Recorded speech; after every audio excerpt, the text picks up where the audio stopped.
રેણુકાબેન અનિલભાઈ પટેલ, ગામ લસુંદરા, તાલુકો કઠલાલ, જિલ્લો ખેડા।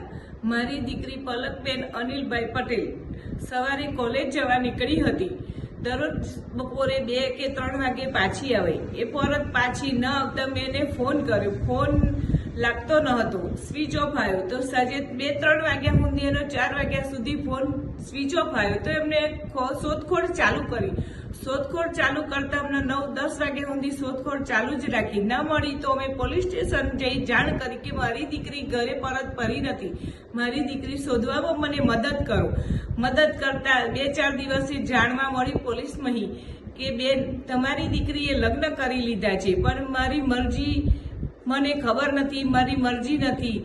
તો રબારી પિયુષભાઈ દિલીપભાઈ એમની સાથે લગ્ન થઈ ગયા છે એવું મને જાણવા મળ્યું। તો પછી એ લગ્ન મને સ્વીકાર નથી અને રબારી સમાજના આગ્રણીય ઠાકર બાપાને મારે નમ્ર વિનંતી છે કે મારી દીકરી તમે પાછી આપો। તમારા બોલ તમે પકડી રાખો કે તમે જેવું કહેતા હતા કે કોઈ સમાજની દીકરી લેવી નહીં ને કોઈ સમાજની દીકરી આપવી નહીં, આપણા સમાજની દીકરી આપવી નહીં ને કોઈના સમાજની દીકરી લેવી નહીં, તો ઠાકરજી તમે મારી દીકરી તમને વિનંતી છે કે મને પાછી આપો। હું પાટીદારની એક બાઈ બોલું છું, મારી દીકરી મને પાછી જ આપો, બસ એ જ મારી વિનંતી છે। તો જ તમે રબારી સમાજના ઠાકરજી ઘર